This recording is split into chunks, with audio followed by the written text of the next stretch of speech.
Hi, I'm Natalie Jill, fat loss expert turned high performance coach. When odds are stacked against us, how do we shift and create everything from nothing? How do we level up when we aren't feeling it yet or we've had a big setback? On this podcast, I'll be talking to some of the most inspiring and courageous men and women on this planet who at their worst learned how to achieve success greater than they ever dreamed possible, leveling up and creating everything from nothing.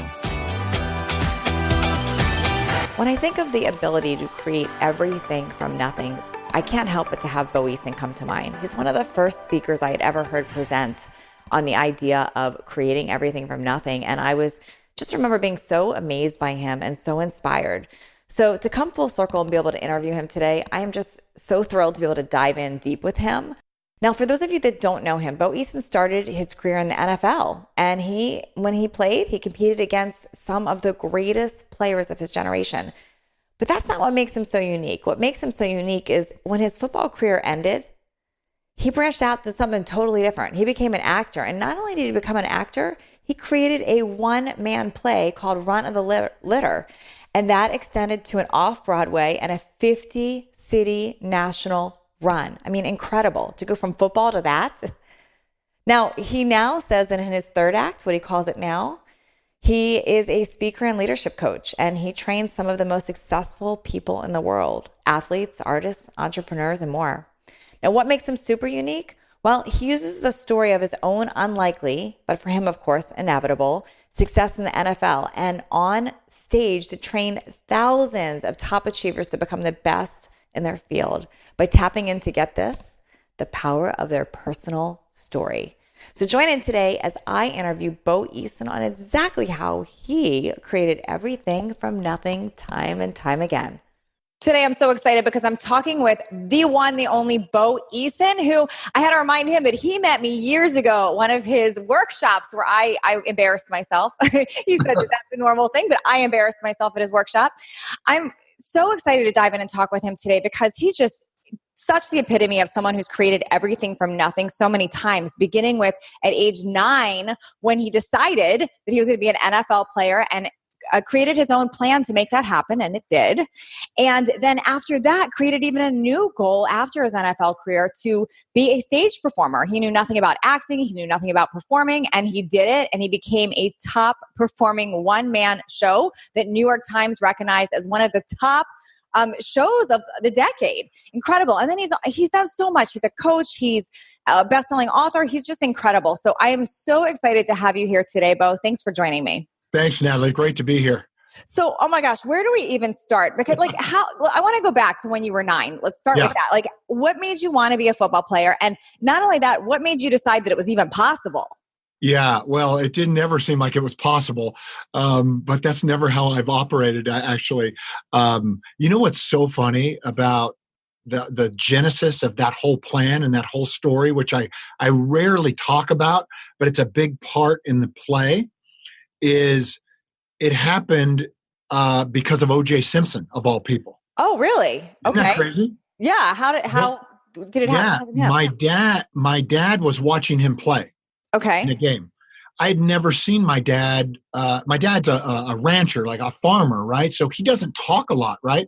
But this game was on, and he was like yelling at the TV, and he was yelling at my mom and my brothers and sisters to come and see this kid running on the TV. And he kept calling him a kid.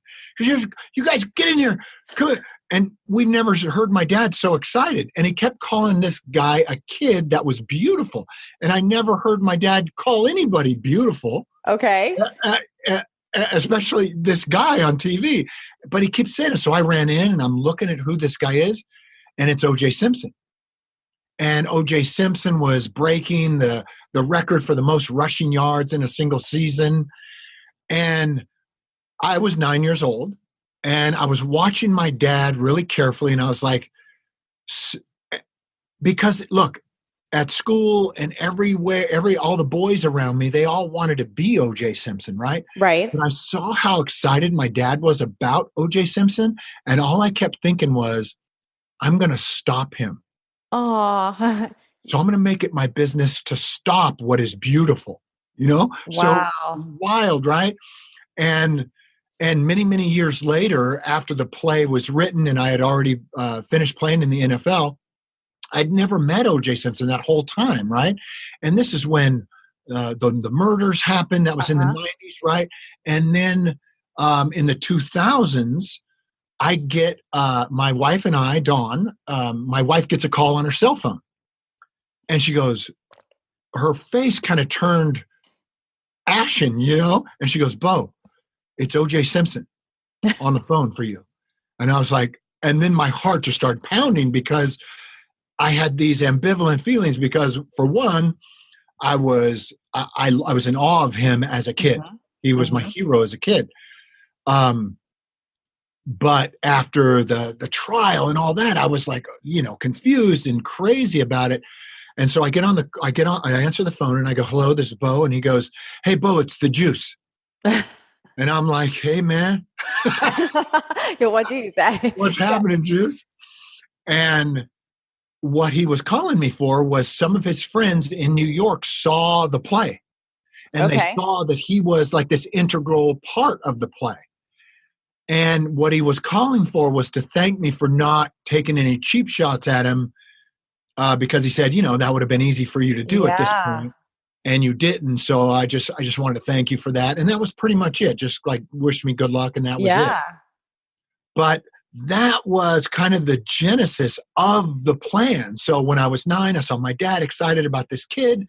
I said, I'm going to stop running backs. I'm going to stop people who are trying to score touchdowns. And that's where I came up with, I wanted to be the best safety in the world. And a safety is a position that, really stops the offensive players from scoring. Wow. And so that became my plan. That became my dream. And I followed that up until 1984 when I was drafted as a top safety in the NFL to the Houston Oilers. And that was the driving force behind it. Now, just like everybody who has a dream or everybody who has a plan, when you're young, you don't see the obstacles and you don't see how difficult it's going to be. It's just a dream. And then along the way, there's all kinds of obstacles, right? There's all kinds of stories that no one believed I was going to do it.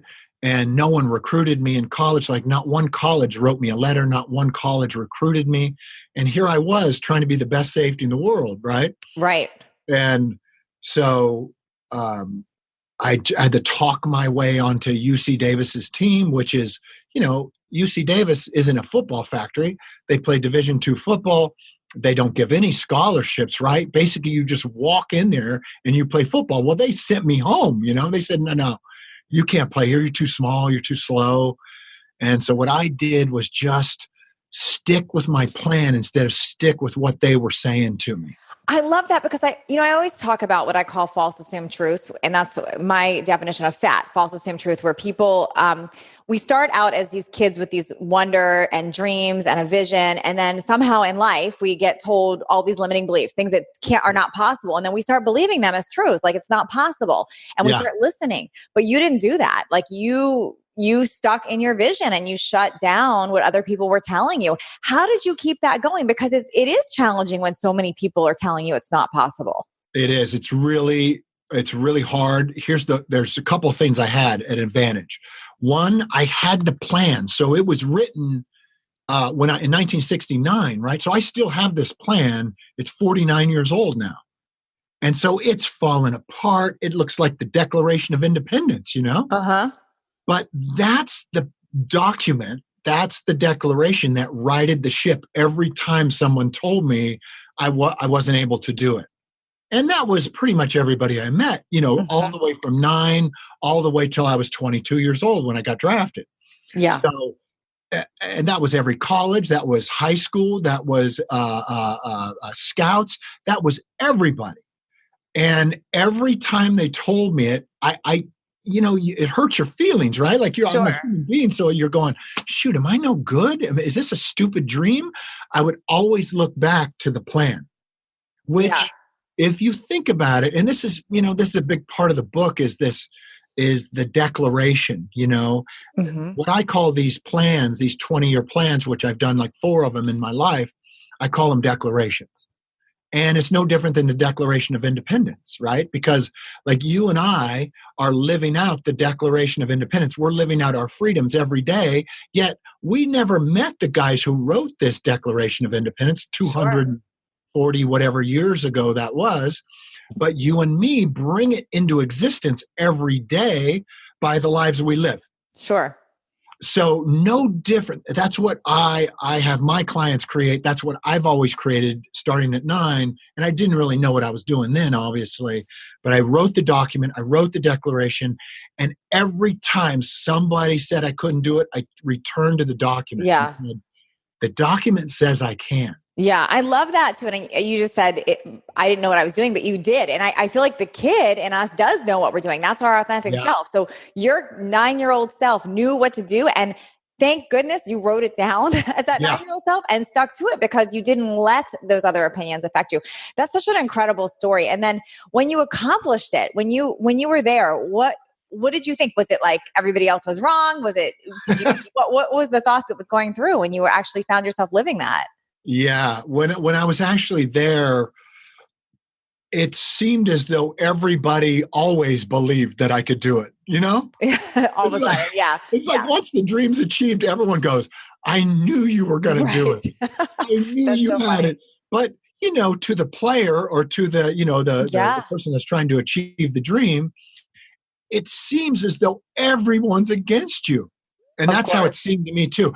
The two people that I had in my corner though was my mom and dad. They were unbelievable people when it comes to, they weren't very reasonable. Like most parents are trying to rescue their kids from being in pain, Yeah. like having their hearts broken. Sure. So, like, if you go to your parents and you go, Mom and Dad, I want to be the prima ballerina, they might say, oh, Natalie, that's really hard. Yeah. They're trying to Let's protect save you. you, let's save you some pain down the road. And let's pick something that's a little easier, Yeah. right? My parents were not like that. They were Yeah. like, we think you're going to be the best safety. We believe in it. I don't care who believes in it. We do. Yes. We see it in the future. And I have 4 older sisters. And Mhm. I think they probably had their doubts, but my mom and dad did not let them voice them to me. So let me ask you about that because I had the same type of parents and I really, there's things my parents did wrong, of course, but that is something they did right. They always told me you can be anything that you want, no matter what my crazy dream was. They're like, you can do it. And I believed that I could. And it wasn't until my later 40s that I was like, oh, maybe I can't because but my parents told me I could. But to speak into that a little bit, because what if somebody doesn't have the parents that believe in them or anyone that believes in them? Do you think you still can create your vision or make that happen when really no one's there and you don't have any cheerleaders? I do. I think both, if you have really supportive parents, it works. And if you have 0 people in your corner, it really works. But one is a little more healthy than the other, right? Because look, if you look at most elite performers, like elite athletes, for example, elite Sure. ballet dancers, elite stage performers, most of them, not all of them, but most of them at the highest of highest levels don't have a dad, Okay. right? So there's something to that, right? Mm. There's something to the anger that the absence of a strong father in your life brings to. Yeah. I'm talking a little bit general, but if you look at elite athletes, they all have the same story, most of them, and that is that most of us have no dad. Wow. 70, Yeah. like 75% of them have no dad. So you get pissed. Right. You know what I mean? You have something to prove. You're wanting to prove something. Hell yeah. Yeah. That makes The sense. man that was supposed to love you the most is not there. Yeah. And so you go, F this. You know what? I'm going to prove it. I'm going to show people that I'm worthy of something. Yeah, that makes sense. So I guess it sounds like you really can go both ways. I mean, you can argue both ways. Like you have the support system and that can be a leg up, but then also not having the support system can be a leg up. Yeah, that's why there's no victims in this world, right? Even Mhm. though we kind of live in a victimhood culture right now, there's really no such thing as a victim. You got to take control of your life, Mm. whether you have no support or you have all the support in the world. Yeah, One of them can be used to make you mediocre, and each one of them can be used to make you the best, makes sense. right? Yeah. Okay, so you did that at 9. You created this amazing career, and then that wasn't enough for you. So when NFL was done, you decided, of all things, you're going to be a stage performer. Where did that come from, and how do you even venture into that? Because now you're an adult, and you're like, Yeah. I have no acting experience. But I'm going to do this. How does that even come up, and how did you go about creating that? It came out of fear, complete fear. Okay. I was on the field in the Orange Bowl playing the Miami Dolphins, and I blew my leg up for the 7th time. So Oh, I broke my foot, my ankle, and blew my knee all in one play. wow. And it was so I was laying on the bottom of a pile actually. So I was on the bottom of about a couple of tons of men on top of me, Wow. and I I heard the snapping, and I didn't know it was me because I didn't feel anything. And when you hear this pop, pop, pop in a pileup in the Uh-huh. NFL, everyone in that pileup starts reaching for their extremities to Yeah. check and see if it's them. Because you don't feel it because you're in shock, or why don't you feel You that? don't feel, yeah, you're in the middle of a game. You hear the snapping. I just felt completely numb. Like I didn't feel anything. Mm, But Natalie, what's crazy about it is I couldn't move because there were so many guys on top of sure. me. I was just laying like this. And I turned my head to the side and my shoe was right next to my head. Oh my gosh. Yeah. And I couldn't move it because all these guys were on top of me. Wow. And all these guys on top of me were reaching, going, "Who was that? Who was that? Was that me? Was that?" And I said, "Hey, fellas, I think that one was me." And they were like, "Good." And they unpiled off of me, Wow. relieved it wasn't them. Well, right in that moment, my whole life like flashed before my eyes because Yeah. for 20 years I trained to be the best at one thing. And that Yeah. one thing was to hurt people, Mm. right? So to run 25 miles per hour and throw my body into other guys, that's what I was the best in the world at.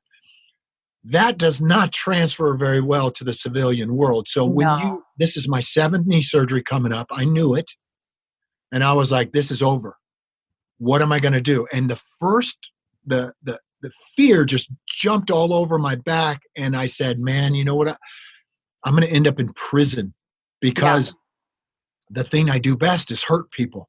And that doesn't translate over to the other, you don't get paid for that in the real world. No. You do in the NFL, but nowhere, you can in the military, but nowhere else. So And Bo, did you as they battle? were Did wheeling you? me off the field, Natalie, this slow motion, my life passing before me, I said, Yeah. look, I've got to avoid prison. I've got to keep myself out of prison. So the next thought I had, and this is all happening within a minute, is I'm going to move to New York City. I'm going to get my butt on a stage, and I'm going to learn to express myself the way I did in the NFL, but get paid for it. Find a way so Uh-huh. I can express myself physically and verbally on a stage, but which I didn't know how to do. I said, but if I could do that, man, that would be powerful. That would keep me out of prison too, which is great for me. So that's incredible. But how did that happen in the moment? Like you're literally injured on the field. So you're having this like shock experience and it came from that. It wasn't even like you went through a depression and you're healing. None of that. It just literally came from that. Depression came a little bit later because I was just trying to survive the moment. I was trying to think Sure. of what occupation does a person have to have that has the abilities that I have, that has the wherewithal to show up, who's unreasonable, who can run fast, who can hurt people, who can express themselves on a field. But how is there another avenue for me to take that so that I can express that and I will be safe and the audience will be safe? Where is that? And all I could think of was Broadway, was New York City. Yeah, I think it's brilliant. And I wonder how many people have those thoughts in a moment, but then ignore the thoughts because then the logic kicks in and like, I don't know how, or the Yeah. details. Oh, Because heck yeah. so it's almost like you have the huge hit. And it's like, I would love to have people be able to channel that. Like when you have those initial thoughts, how can you remember those, or because I'm sure you're not the only one who has had that happen. Like in a moment you have this brain idea, like this is what I'm going to do. And then we forget it. Well, one thing great about us humans, this is one of my favorite things about us. And you're right. We always don't trust this instinct. Yeah. This predatory primal instinct, which is to survive. Sure. Right. So in that moment, I knew that I was good at one thing, and I was really afraid that there was no place else to go unless I could take all this TNT that I felt like I had inside my body to be a pro athlete. I thought if I could channel that somewhere, I could actually turn that into an occupation, just like I did in football. It would just look a little bit different. Yeah. So that survival instinct kicked in, and my brain just started going, I could go to the military. I could be a fighter. I could be a stage performer. And those are so random, by the way. Aren't they? Military stage performer. I don't even know how those go together, but I love it. I love that you chose that. It's all about expression of the body, that if I can express myself and keep people safe, then it would be cool. I could do it. Yeah. So then you start healing and you have this vision, but do you start almost talking yourself out of it? Do you have that period of like, well, I don't know how to do that? Yeah, of course. Yeah. The rationale kicks in after the survival goes away. And I'm like, well, I was 27 years old at this point. So most stage performers have been studying this in college, and I already had a career. So I was kind of long in the tooth starting a new one, even though I was only 27. So did you take that same sort of approach? Like now you had a vision, just like when you were 9, you have a vision. Did you write it out? What did you do to make that come to fruition? Same thing. I go, look, the only thing I've been successful at is making a plan and a declaration. Okay. So I started again. So the next declaration, and now the first declaration was now into year 2021, something like that. And so I just said the same exact thing. Instead of being the best safety in the world, I just wrote the same exact thing. Said I'm the best stage performer of my time. Yeah. And so I moved to New York City. I started studying my ass off. I was in like 8 different classes at once. And I used all my football money to keep myself so that I could train and not have to take waiter jobs and stuff like that, so that I could train with the best teachers there were. And that's what I did. And every class that I was in, you'll laugh at this, but I would go to all the kids, all 18, 19-year-old kids who were in my classes. And I would go to them. I'd go, okay, guys, who's the best stage performer of our time? Who is that? And they were like, oh, this was 1990. They were like, oh, that's Al Pacino. And I'm saying, okay, cool. That's Al Pacino. Where is he? They're like, you can't just call him. Right. Yeah. And they were like, I don't know. He's a movie star. He's probably on a movie set. I go, no, you guys don't understand. I want to take what he's got. I want what he has. I have to talk to him about it because only he can help me. So people thought you were crazy, clearly. Obviously. You're convinced that this is your thing. Yeah. Crazy. And same thing I did. Like when I wanted to be the best safety, I found the best safeties in the world. And I said, what do I got to do? And they told me what to do. This is what's pretty simple in life. You have to go to the very best, whoever's number one. You have to ask them, I want to take your mantle. Tell me how to do it. And I promise you, they will tell you how to do it. Really? So, yes. Okay. So, but with that approach of like, I want to take what you have, or I want to learn. Look, the best, they like the competition, and they don't believe you. They're like, yeah, here's the information. You can do what you want. Like Al Pacino. He goes, hey, this is funny, man. I go, Al, tell me what to do. He goes, I'll tell you what to do. And if you do it, you'll be the best. But it's going to take you 15 years from today. And I said, that's cool, because that's how I work. I like those kind of timelines. That gave you plenty of time. I ended up in Al Pacino's house, right? How did you end up in his house? I started telling people that I needed to meet Al Pacino. Okay. And most thought you were crazy, but someone thought they were going to help someone goes, I know a lady who knows Al Pacino. In fact, he's the godfather to his wow. her twin sons. Yeah. And so I had dinner with her. Her name's Anna Strasberg. She was married to Lee Strasberg, one of the most famous acting, Okay. and he had died at this point. And he had two sons who were twins. And Okay. the sons, that was Al Pacino is their godfather because their dad was Al Pacino's teacher. Yeah. You see how crazy this is? That's incredible. So they arranged for me to play a touch football game with Al Pacino. Imagine this, with Al Pacino and the twins. So the Okay. twins are like younger than me, right? They're like 18, 19-year-old kids. And, Al Pacino's, this is in 1990, so I don't know how old he was. So I'm on a snow-covered field during Thanksgiving with Al Pacino and his two godsons. And we played 2-on-2 touch football in the snow. Wow. After we get done, Al goes, "Hey, guys, come on over to the house. I'm leaving tomorrow for a movie I'm doing in L.A., but the whole family's over to have a big send-off for me. So come on over." And he knew why I was there because I wanted to talk to him about this play. So we go there, and it's exactly, Natalie, how you would imagine. It is 15 Italians in a kitchen stirring pastas. Okay. Making these Italian dishes. And no one spoke English except Al. They all spoke Italian, right? But I go in the back room, and Al Pacino's got this great pool table, and we start talking. He goes, "I know why you're here. I'll break it down for you." And that's when he told me it would take 15 years. I said, "Cool."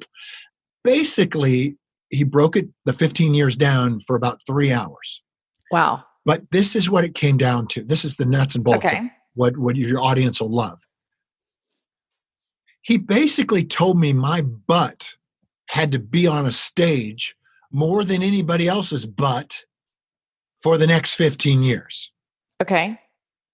He goes, "If you want to be the best stage performer in the world, then you have to spend more time writing, playing the great roles, the Shakespearean roles, writing plays, understanding theater, understanding the physicality of performance. And if you do that for 15 years and you do it more than anyone else on the planet, after 15 years, you'll be standing on top of the heap." And so I did. And it makes sense because if you think back to your athlete training, I mean, that's what athletes do. You train more than anyone else. Like you do that. Like you put in the 10 times more than everybody else. So that makes sense. It's exactly that's why this is a beautiful part about it is there's no difference between being the best safety and being the best stage performer in the world and being the best playwright in the world or being the best speaker in the world or being the best ballet dancer. There is no difference. It's just disciplines that are changing. Yeah. The principles are all the same, which is basically you're just showing up more than anybody else. But you're showing up also, Natalie, and you'll love this because this is of your life. You have to live outside of your own comfort zone. So you have to live beyond your current capacity. Meaning, give me an example of what that would mean to you. Like, how did living outside of your comfort zone look in that situation? Whoops. Football, you begin to get comfortable. Can you hear me okay, Yeah, Natalie? hang on. It froze for 1 second there, but it looks like you're back up. Oh, you froze for a minute. Okay, yeah, we're back. So sorry, let's repeat that. Okay. Do you want to start or do you want me to start? You can, I think my question, well, I'll ask the question again. So what is working and operating outside of your comfort zone mean to you? Yeah. So when you're a pro athlete, right? At first, when you become a pro, it's very uncomfortable because everybody's fast, everybody's big, and you're completely beyond your comfort zone. Nothing is comfortable, right? You're beyond your capacity because these guys are better than you. They're faster, they're bigger. But that survival mechanism kicks in, and then now you improve and adapt so quickly. And this is what human beings are great at. But no one ever gets beyond their comfort zone. So after a while, you get to be comfortable with their speed and their size. And now you have to push beyond that comfort zone. So when I first started as a stage performer, being on stage and saying words was completely foreign to me. Mm. I was completely nervous and beyond my comfort zone and beyond my current capacity. So what that made me do was improve and adapt really fast, especially when you're around great performers. Yeah. When you're around Al Pacino, guess what the level of your performance turns into? It goes through the roof It levels really you fast. up. I would imagine it levels you up. And that's part of, if you're surrounding yourself with the best, how do you not become the best? That's exactly how it happens. So if you and I decided today that you wanted to be the fastest woman on the planet and I wanted to be the fastest man on the planet, who do you think you and me would be hanging out with? Yeah. The fastest current people on the planet. Yeah. Fastest human beings there are on the planet. And soon enough, you and me would adapt to those uncomfortable situations, those demanding situations, and we would eventually, our dreams would come true of being the Yes. fastest. Okay, so I'm totally with you on that. And I think back to anything that I've accomplished new out of my comfort zone, I go to the best of the best to learn from them. But here's what's coming up for me, and I'm sure listeners are thinking this too. Yeah. How does it that always level you up versus discourage you? Because like there could be a comparison thing too, where like, oh, they're so much better than me, I shouldn't even try. Wow. I just never really considered that. I mean, I knew when I got drafted into the pros, I knew when I started this stage performer career, everybody was better than me. So I wasn't shocked by it. I got there. I was like, man, Al Pacino's 30 years on me. Yeah. The safeties at that time, they had years on me. They were bigger. They were better. They were faster. I knew it. But I said, give me time. Give me the turnover. Allow me to catch you. And I will, as long as that's what my aim is. Here's the problem with most people, Natalie. They quit right about there. They go, oh, they're better than me. And they decide that their life is over then, that you can improve. The only reason they think that they won't pass them is because they don't think they can improve. I knew I could improve. I knew I could adapt based on sports, based on the survival. So what I'm hearing too is a perception shift. So if someone's listening right now, I'm gonna share that if they're feeling that way, like they feel like being around someone better than makes them feel bad about themselves, change your perception about it, because you could have gone that direction, but you went the opposite direction. Like, no, of course they're better. They practice more. They put more time in. I'm going to learn from them. It's a different perception. That's you're 100% right. Surround yourself with people who are doing the things that you want to do, and it doesn't matter what, and then make sure they're ahead of you. Make sure they're better than you, more experienced than you. Watch how fast you grow. Now listen, it's not satisfying. It's not like you feel, oh, I'm so great. You're not feeling that all the time. Yeah. That's 100. You're right about that, Natalie. But at the same time, you're getting better. If you surround yourself with people who you're better than, it's really hard to improve. Yeah. And the name of the game is get better. If you have any dream of being the best in the world, there's one thing you've got to do. You've got to get better day in and day out. And eventually, maybe in 20 years, maybe in 10, maybe in 5, you're standing on top of the heap. That's the guarantee. That's why forget about these quick hits, these quick little satisfactions. Like, you don't need to be the top today. I'm never the top at what I'm currently doing. I'm always striving to get there. Totally. You just really, a light bulb moment for me, big time. And I hope listeners pick this up, but this really just hit me. So many people are worried about how they feel right now. It's the ego. Like, I want to feel good right now. So you're right. They're surrounding themselves with average or people that are not better than them so they could feel good in the moment. But that is a short game. That is not the long game. And that is not how to improve and get to your goals. You're exactly right. And look, first thing I would do too is throw away these short ass timelines. I think they're wimpy. I think they're weak. I don't think we're made to achieve these little short goals. It doesn't turn us on enough. It doesn't wake you up in the morning to go, oh, I hope I lose like 6 pounds in the next month. Yeah. You're not going to get out of bed for that. But if it's 30, you might get out of bed. You might, work your ass off to achieve it. It's just you've got to up-level your game, man. Your game's bigger goals. Bigger game. Bigger goals.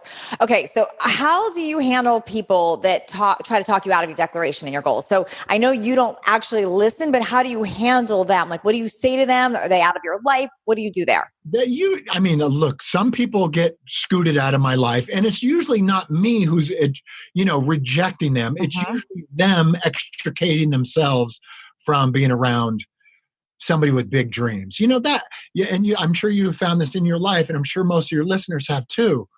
When you start to play the game at a really high level, people start to like disappear. And I'm talking about like family members, Yeah. friends. They start to distance themselves because they don't want your dreams to expose them. Really good. Yeah. And I understand that. That is painful, right? But that's also not my job to drag them across a finish line if they're not willing to go. Right. That makes sense. Yeah, but Yeah. also it's not your job to slow down. Now think of it like this. My son was, first time he was playing on his basketball team, he was like 5 or 6. And I was watching the practice, and they were doing these sprints after these races after the practice was over. And the coach told my son to slow down. Okay. Right? So he said, "Hey, Axel, you're winning all the races. Why don't you let someone else win? Why don't you slow down?" Hmm. And so I approached the coach and I said, "Wouldn't we have a better team? Wouldn't it be better for all of these boys if they actually sped up instead Cool. of asking Axel to slow down?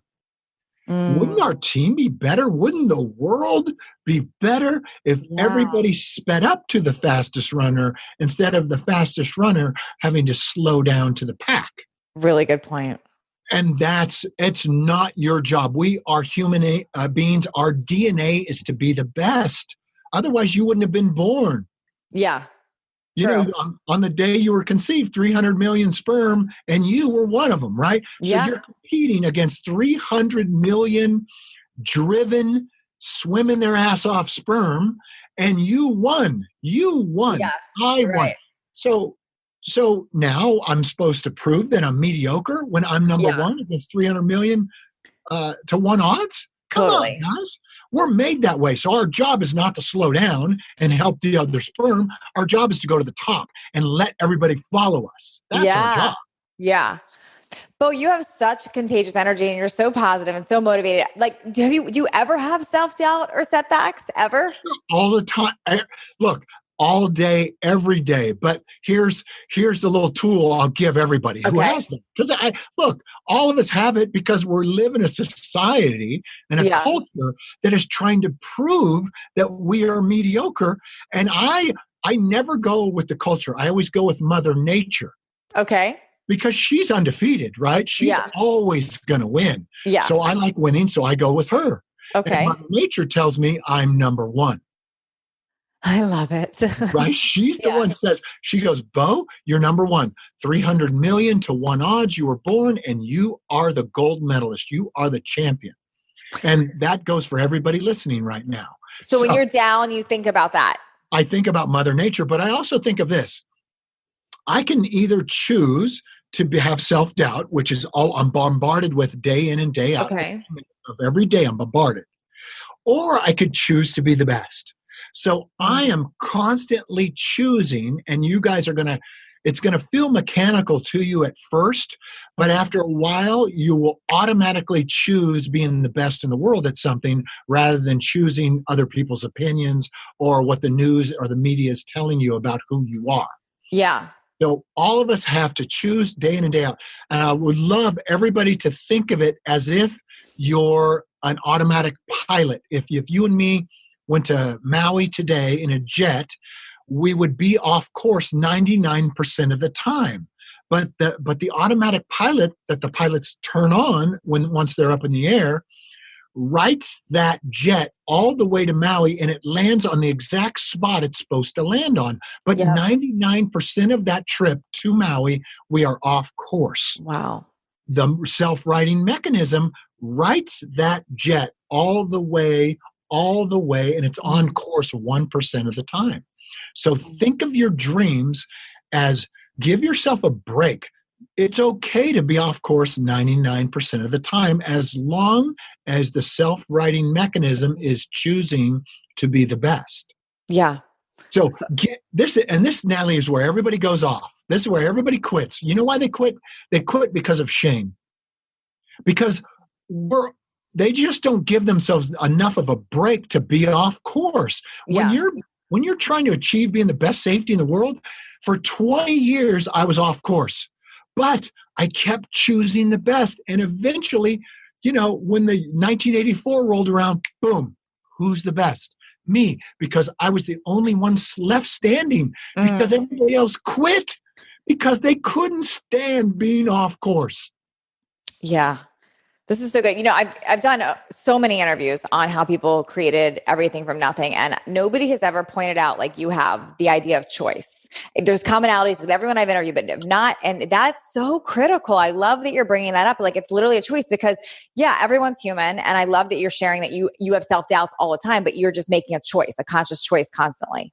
That's right. So and now I've done it for so many years, Natalie, that automatic pilot just rights the ship like that fast. I'll have self-doubt, and boom, that fast, I'm right back to what's my dream. Yeah. So you notice it quicker. So you have the moments, but you shift out of it quicker. That's right. So for your listeners, when you first start, it's like learning to walk. Yeah. It's a little bit mechanical.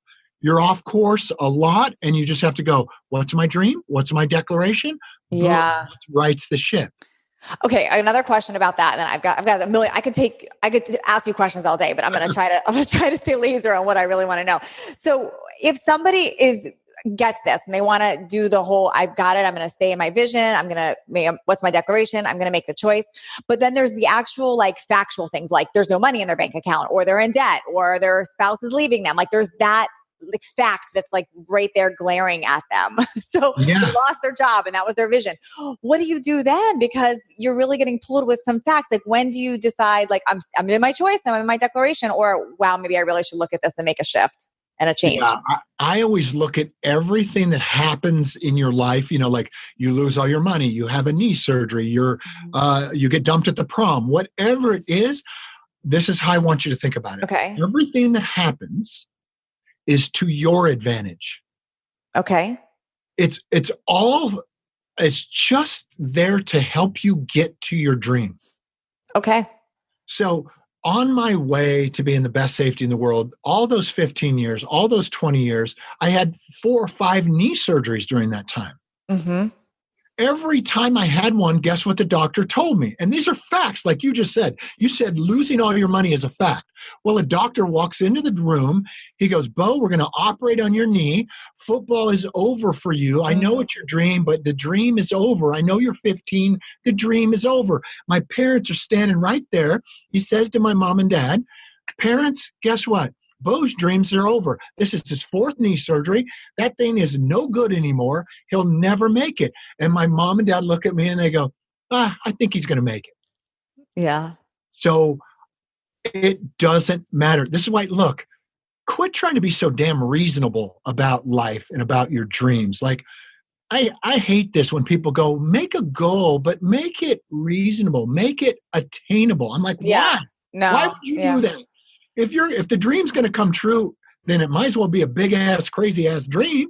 Because it's coming true. You're just not giving it enough time. Yeah. So if like, I want to talk about finances for a minute. Have you ever had an experience where finances were not working for you? Yes. Okay. So in that spot, because that's really heavy for some people at all different levels, like their finances are not working. So then that's a really glaring thing. And then they have the story of, but I can't afford it, but I can't afford. How did you operate from a place of still working towards your goal, knowing that was there? The times, I grew up, we didn't have any money, as a kid, and, no pro athletes do. That's why they play pro athletes. That's why they become pro athletes. I didn't know anything about the acting world, and eventually when my football money ran out there, struggled. But here's the thing. Every time I got low on money or no money, I got very smart. And anyone who's been out of money or bankrupt or whatever the case, you get very smart. You get very hungry and you start to make things happen. Whenever you hit these what look like financial walls, I always knew this. Something great is about to happen. That's good. I always look at the advantage of the situation that I'm in. This knee surgery is making me smarter. I don't have any money. I got to be smarter and I got to play harder. Yeah. I look at everything as an advantage. Yeah, I love that. I'm unattractive. The most unattractive says, I have a lot of actor friends, right? Who, some are like 300, 400 pound people, right? And Yeah. how are you going to be an actor if you're 400 pounds? Well, you're going to be John Candy. You're going to be Chris Farley. You've got to take that disadvantage and make it your advantage, which turned them into movie stars, right? So good. Because of their, right? Yeah. So say a beautiful actress or an actress doesn't like their face. They use that to their advantage. That makes them very vulnerable on the screen. Sure. Everything, every dream, every obstacle, whether it's no money, your looks, your weight, all this shit, it all is to your advantage. Use it instead of using it against yourself. Yeah. I love that. Okay, Bo, I have a million questions, but I'm going to dial it back towards your book because your book is epic. And can we talk a little bit about that? Because you have a new book. It's There's No Plan B for Your A Game. And I want to dive into that because I think a lot of people go wrong having a plan B. So can you speak onto that and why you wrote the book? Like why you want this for people? Yeah, I wrote this book because, look, I learned at a very young age that if the title of the book, There's No Plan B for Your A Game, how to be the best in the world at what you do. When I wanted to be the best safety in the world, that declaration, there was no plan B, right? Mm-hmm. So the friends of my parents watched me and my brother grow up, right? And they kept coming over to the house and they would go like this. Look, I know Bo has this dream, but he's really small. He's not very good. He's not even the best high school player. How's he going to be the best safety in the world? Yeah. His heart is going to be broken. We have to come up with a plan B for Bo. Yeah. I swear, Natalie, I watched my parents, especially my mom, physically take people by the collar and drag them outside of our house and never to let them in our house again. Wow. After they said that, they said, Bo can't have his dreams. You have to have a fallback plan. You have to have they kept saying this, don't put all your eggs in one basket. I hate that expression. Yeah. Well, how? You tell me how you're going to be the best safety in the world if you don't put all your eggs in one basket. You tell me how that's going to happen. That ain't going to happen.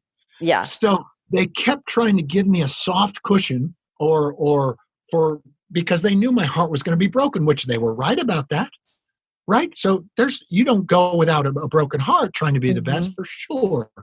That's why I wrote the book, because I have found out that every person that's ever had a plan B, their plan A, their dream never worked. Yeah, because they haven't decided it's going to happen. They're not fully in conviction that it's happening.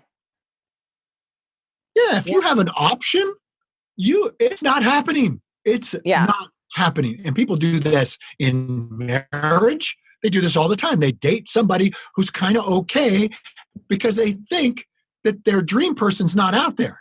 So they go, I'll just settle here and play in this department. They do that all the time. Well, look, remember, everyone may be too young to remember this, but when John F. Kennedy announced that we were going to put a man on the moon and then return him safely to Earth, no one had ever done that before, right? Yeah. No one.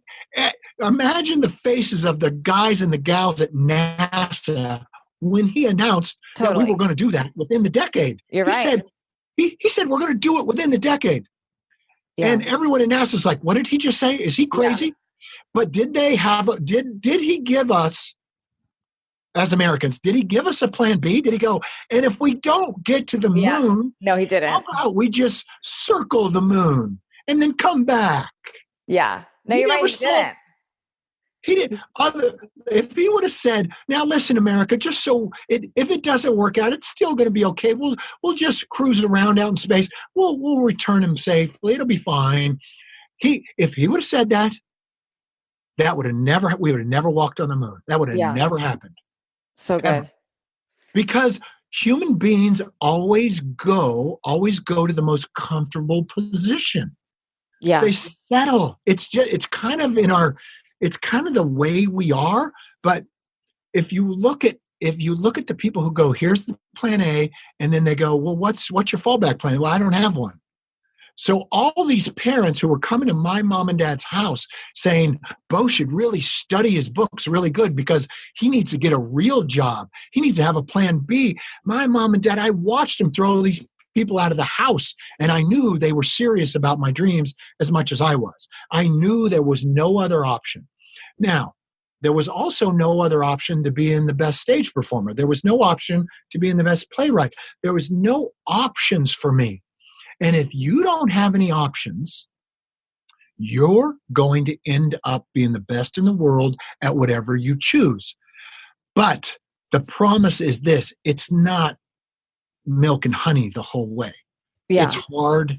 You get your ass kicked. But look, what the hell else you doing in your life? I mean, look, you're going to be around for the next 20 years. You might as well dedicate Right. it somewhere. Yeah. Now, in your book, you came up with a 4-step process. So you narrowed it down to 4 things. Can you speak on, do you really think it's these 4 things that can help anyone do this? Well, look, I've done it like 4 times, in my life, and my clients do it over and over again. My kids are now doing it. I've done it so many times for myself, and it takes many, many years, but it just is pretty darn simple. It's pretty darn basic. And when you get the book, you'll see. But the first one is we've already really talked about, which is declaration. Yeah. No different. Like I talked about earlier, the Declaration of Independence. You have to declare what you want to be the best in the world at. And you said make a drawing with it. I wish I had one with you just to kind of show it to you, between you and I. And you said even if you can't draw too, because I read that. Even if you don't know how to draw, you're going to. Doesn't even matter. It doesn't matter if you can draw. You need to draw where you're going to be in 20 years. This is how I've always done it. It's what my kids have done. Okay. And once you draw it, it comes from deep within you. That thing, not only do you have the ability to create it, but you have the ability to make it come true if you can create it, if you can draw it. And you know what you want to be the best at. And now you just start running these miles. And I've used 20-year timelines because I know given 20 years, there is no way that anyone can compete with you at 20, given the 20. Yeah, no one's going to compete. Just like Al Pacino said, he goes, hey, Bo, this is going to take you 15 years. You're never going to make it. And I go, well, shit, actually, I am going to make it because I know I'm going to show up for 15 years. And I also know that nobody else is. Yes. And what I love about that too is then you're really not comparing to what others are doing today, 6 months from now, a year from now, because you have a 15-year plan. You're going to keep going when they've given up. That's right. And everybody quits. Even you and I will quit, but we're also going to re-engage. Yeah. We're going to quit for an hour. This book is amazing. I was very fortunate to get an advance copy. So I highly suggest getting this book.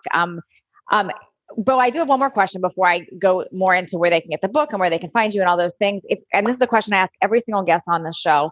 If somebody's listening to this right now and they're in their own personal rock bottom, maybe it's their injury, maybe it's finances, it's their marriage, whatever it is, whatever's their personal rock bottom, if you were to give them 3 pieces of advice right now that they could start implementing to start shifting and leveling up and creating everything from nothing, what would you tell them? 3 things? Yes. Well, I'd look at it as an advantage for number 1. I would go, okay, I'm at rock bottom, just like I was at the bottom of that pile. Yep. Nowhere to go. Yeah. You know what? There's only one way to go, up. You better create the next thing. So you just have to understand that is a huge advantage to be at rock bottom. So change your perspective, look at it as an advantage. Yeah, you're actually lucky. Yeah. Change the way you see things. Stop seeing everything like rock bottom, such a bad thing. It's a great thing, right? Second thing I would do is declare what you want to be the best at. Okay. Love that. And the next thing is you're going to accelerate this by you have to get into ideal fighting shape. So whatever that is for you, you got to get this body and this mind in a fighting spirit. Like So a athlete lot of us, mentality. that may look different for everybody, but if I want to be the best stage performer, my body has to look a certain way. Yeah. So I I'm love going it. to get this body and this voice and this expression as lean as it could possibly go and perform my ass off.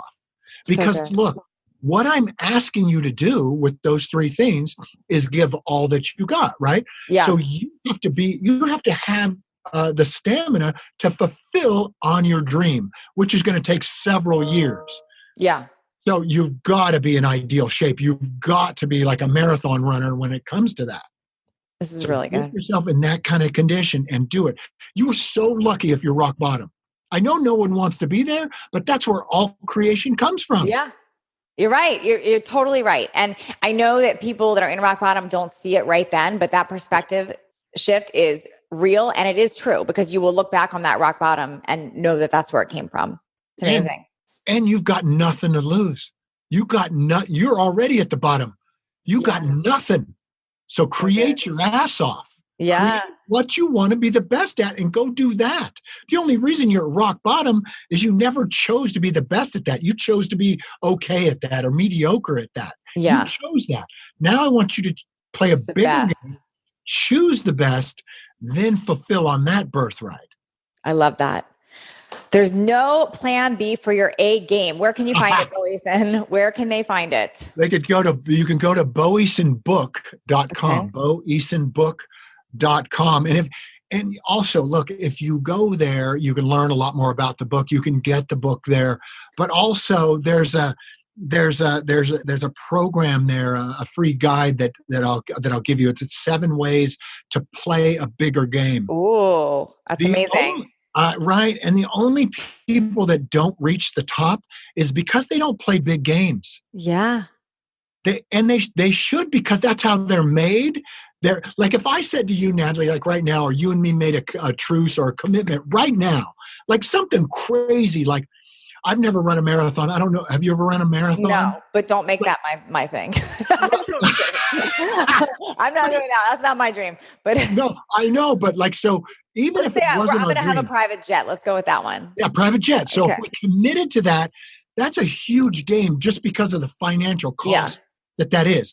Well, automatically, if you and me committed to that, and we said, Natalie and Bo are going to have a private jet, we're going to share it, and we're going to have it in 6 months. Okay.